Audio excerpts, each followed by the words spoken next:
we're released and we're on that airplane going home, Mr. Odie came over to me. He goes, "Hey, Rocky, I just want to let you know I appreciate you standing up for my wedding ring." Rocky Sickman grew up in a rural area near Union, Missouri, just west of St. Louis. He signed up to be a Marine without his parents' knowledge. He wanted to see the world and become a Marine security guard.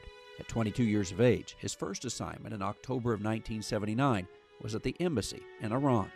The Shah had been allowed into the United States for medical treatment 2 weeks prior, and there were demonstrations every day.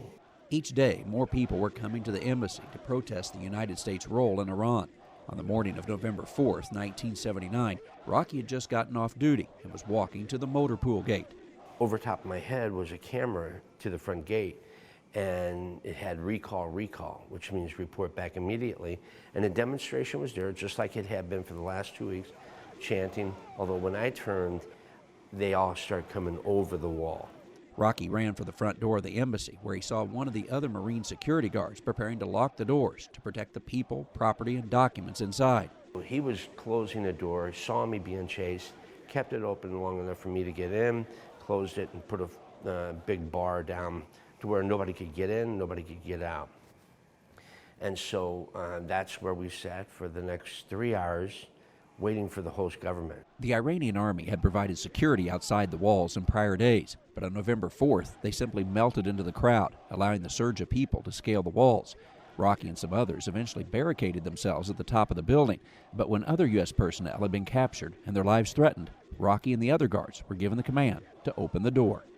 Eventually we were told to give ourselves up, which, as a Marine, it was very hard to swallow. And trust me, for the next 30 days as we sat, not allowed to speak, tied, again, that thought of that morning, how you had the trigger, your finger on the trigger of a sawed-off shotgun.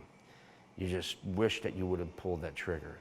Looking back to 1979, Rocky says his instincts as a Marine made him want to fire his weapon, yet he obeyed his orders. If he had pulled that trigger, world history might be far different today. You're sitting there as a 22-year-old Marine, could have started a freaking major war.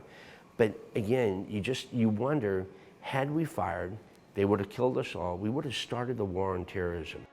52 hostages were held in Iran for 444 days. On April 24, 1980, the U.S. initiated Operation Eagle Claw, a helicopter mission to rescue the hostages. The maneuver failed in the desert, and 8 servicemen were killed. When Rocky learned of the operation after his release, he vowed to help families who lost servicemen and women.